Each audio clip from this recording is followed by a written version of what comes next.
দেশ এবং জাতিটাকে একটা সুন্দর জায়গায় রেখে ছুটি করা। I had enough.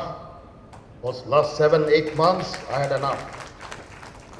আমি চাই দেশ এবং জাতিকে একটা সুন্দর জায়গায় রেখে আমরা সেনানিবাসে ফেরত আসব। আজকে একটা বেদনা বিধুর দিবস। 2009 সালের 25শে ফেব্রুয়ারি আমরা এই 57 জন চৌকস সেনা অফিসার এবং শুধু তাই নয়, আমাদের কিছু কিছু পরিবারবর্গর সদস্যদের আমরা হারিয়েছি। এখানে আসার সময় এই ছবিগুলো আমি দেখছিলাম। এই ছবিগুলো আপনারা অনেকে ছবিতে দেখেছেন, কিন্তু এগুলো আমার সব চাক্ষুষ দেখা। আমি একটা চাক্ষুষ সাক্ষী এই সমস্ত বর্বরতার। একটা জিনিস আমাদের সবসময় মনে রাখতে হবে, এই বর্বরতা কোনো সেনা সদস্য করেনি, সম্পূর্ণটাই তদানীন্তন বিজিবি সদস্য দ্বারা সংঘটিত। Full stop. এখানে কোনো ইফ এবং বাট নাই। এখানে যদি ইফ এবং বাট আনেন, এই যে বিচারিক কার্যক্রম এতদিন ধরে হয়েছে, 16 বছর ধরে 17 বছর ধরে যারা জেলে আছে, যারা কনভিক্টেড, সেই বিচারিক প্রক্রিয়া ব্যাহত হবে। এই জিনিসটা আমাদের খুব পরিষ্কার করে মনে রাখা প্রয়োজন। এই বিচারিক প্রক্রিয়াকে নষ্ট করবেন না। যে সমস্ত সদস্য শাস্তি পেয়েছে তারা শাস্তি পাওয়ার যোগ্য। এখানে কোনো রাজনৈতিক নেতৃবৃন্দ এর মধ্যে উপস্থিত ছিল কিনা, ইনভলভ ছিল কিনা, বাইরের কোনো শক্তি এর মধ্যে ইনভলভ ছিল কিনা, সেটার জন্য কমিশন করা হয়েছে। কমিশনের চেয়ারম্যান এখানে আছেন, উনি এটা বের করবেন এবং আপনাদের জানাবেন।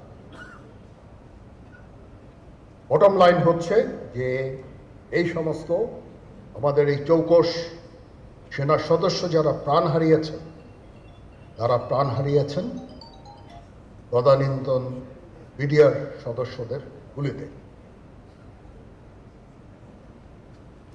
আমরা নিজেরা এই সমস্ত জিনিস নিয়ে অনেক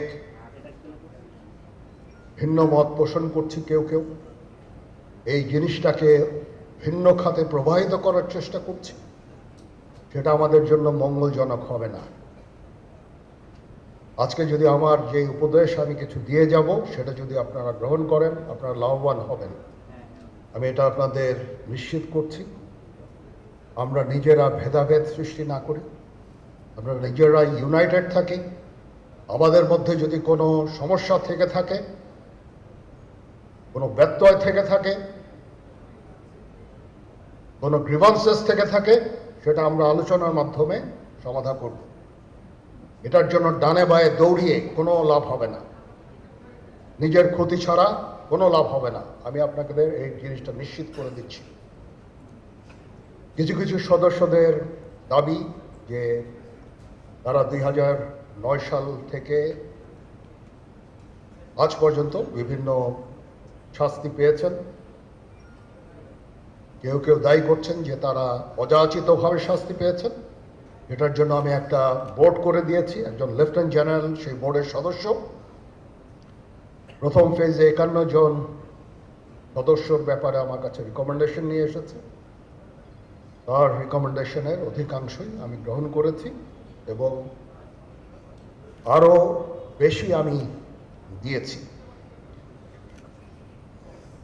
নেভি এয়ারফোর্সও তাদের এই কার্যক্রম চালিয়ে যাচ্ছে। আমার স্ট্যান্ড পয়েন্ট হচ্ছে, যদি কেউ অপরাধ করে থাকে সেটার জন্য কোনো ছাড় হবে না, বিন্দু মাত্র ছাড় নাই। আমি আপনাদের পরিষ্কার করে দিচ্ছি, it is a discipline force. Discipline ফোর্সকে ডিসিপ্লিন থাকতে দেন। আজকে এই যে দেশের ক্রান্তি লগ্নে সমস্ত বাহিনী, সমস্ত অর্গানাইজেশন বিপর্যস্ত হয়ে পড়েছে। খালি সেনাবাহিনী টিকে আছে, বিমান বাহিনী টিকে আছে, নৌবাহিনী টিকে আছে। কেন? Because of discipline. তারপরেও আমি আমার অফিসারকে আদেশ দিয়েছি, যদি সামান্যতম কোনো সন্দেহের অবকাশ থাকে, কোনো কার বিরুদ্ধে যেই অ্যাকশন নেওয়া হয়েছে, অপরাধী কিনা যদি সামান্য কোনো সন্দেহের অবকাশ থাকে, সেটা তাদের ফেভারে যাবে। এটা হচ্ছে আমার ঢালাও নির্দেশ। সেই হিসাবে বিভিন্ন প্রস্তাব আমার কাছে এসেছে। কোনো কোনো প্রস্তাবে আমি আরও আমার নিজে থেকে যোগ করে আরও বেশি আমি দিয়েছি। এভাবে পর্যায়ক্রমে অফিসাররা অ্যাপিয়ার করবে, আসবে, এবং তাদের এই জিনিসগুলো আমরা দেখব। দেখে যদি মনে হয় যে তাদেরকে করার অবকাশ আছে কিছু, অবশ্যই আমরা করব। এটা ন্যায় নীতিতে আমরা প্রতিষ্ঠিত থাকব ইনশাআল্লাহ। আপনারা কিছু মনে করবেন না, আজকে আমি একটু পরিষ্কার করে আমি কথা বলতে চাই।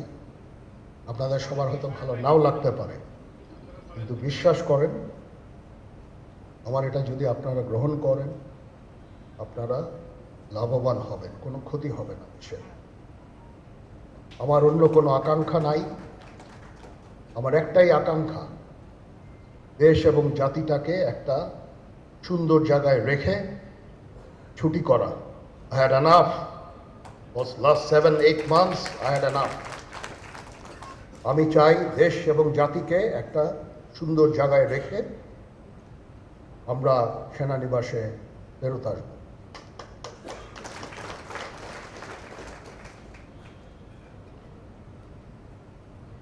আরেকটা জরুরি বিষয় যেটা আমি ভাবলাম যে আপনাদের সাথে আমি শেয়ার করি। দেশের এই আইন শৃঙ্খলা পরিস্থিতি খারাপের পিছনে কিছু কারণ আছে। প্রথম কারণটা হচ্ছে যে আমরা নিজেরা হানাহানির মধ্যে ব্যস্ত, একজন আরেকজনের বিরুদ্ধে বিষোদ্গারে ব্যস্ত। এটা একটা চমৎকার সুযোগ অপরাধীদের জন্য। যেহেতু আমরা একটা অরাজক পরিস্থিতির মধ্যে বিরাজ করছি, তারা খুব ভালোভাবেই জানে যে এই সময় যদি এই সমস্ত অপরাধ করা যায়, তাহলে এখান থেকে পরিত্রাণ পাওয়া সম্ভব। সেই কারণে এই অপরাধগুলো হচ্ছে। আমরা যদি সংগঠিত থাকি, একত্রিত থাকি, তাহলে অবশ্যই এটা সম্মিলিতভাবে মোকাবেলা করা সম্ভব হবে। Police, RAB, BGB, DGFI, NSI এগুলো দেশের জন্য অত্যন্ত গুরুত্বপূর্ণ কাজ করেছে অতীতে। খারাপ কাজের সাথে অসংখ্য ভালো কাজ করেছে। আজকে যে দেশের স্থিতিশীলতা, দেশটাকে যে এত বছর স্থিতিশীল রাখা হয়েছে, এটার কারণ হচ্ছে এই সশস্ত্র বাহিনীর বহু সেনা সদস্য, সিভিলিয়ান সবাই মিলে এই অর্গানাইজেশনগুলোকে, অসামরিক, সামরিক সবাই মিলে এই অর্গানাইজেশনগুলোকে এফেক্টিভ রেখেছে। সেই জন্য আজকে সুন্দর, এতদিন ধরে আমরা একটা সুন্দর পরিবেশ পেয়েছি। এর মধ্যে যারা কাজ করেছে, যদি অপরাধ করে থাকে সেটার শাস্তি হবে, অবশ্যই শাস্তি হতে হবে, না হলে এই জিনিস আবার ঘটবে। আমরা সেটাকে বন্ধ করতে চাই চিরতরে, কিন্তু তার আগে মনে রাখতে হবে আমরা এমনভাবে কাজটা করব এই সমস্ত অর্গানাইজেশনগুলো যেন আন্ডারমাইন না হয়।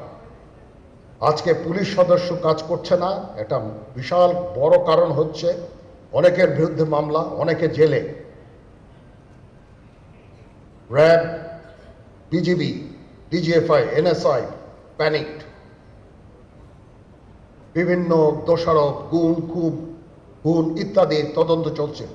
অবশ্যই তদন্ত হবে, দোষীদের বিচারের আওতায় আনতে হবে। এমনভাবে কাজটা করতে হবে যেন এই অর্গানাইজেশনগুলো আন্ডারমাইন না হয়। এই অর্গানাইজেশনগুলোকে যদি আন্ডারমাইন করে আপনারা মনে করেন যে দেশের শান্তি শৃঙ্খলা বিরাজ করবে, সবাই শান্তিতে থাকবেন, এটা হবে না, সেটা সম্ভব না। আমি আপনাদের পরিষ্কার করে বলে দিচ্ছি, এই দেশের শান্তি শৃঙ্খলা রক্ষার দায়িত্ব খালি সেনাবাহিনীর না, 2 লক্ষ পুলিশ আছে, বিজিবি আছে, র্যাব আছে, আনসার বিডিপি আছে, আমার আছে হচ্ছে 30,000 সৈন্য। এদেরকে আমি এই যে একটা বিরাট ভয়েড, আমি এই 30,000 সৈন্য দিয়ে আমি কিভাবে এটা পূরণ করব? 30,000 থাকে, আবার 30,000 চলে যায় ক্যান্টনমেন্টে, আরো 30,000 আসে। এটা দিয়ে আমরা দিন রাত আমরা চেষ্টা করে যাচ্ছি। এখানে যে সমস্ত উচ্ছৃঙ্খল কাজ হয়েছে সেটা আমাদের নিজস্ব তৈরি, এটা আমাদের নিজস্ব ম্যানুফ্যাকচার, আমরা নিজস্ব এইগুলো তৈরি করেছি। এই বিপরীতমুখী কাজ করলে দেশে কখনো শান্তি শৃঙ্খলা আসবে না, এই জিনিসটা আপনাদের মনে রাখতে হবে।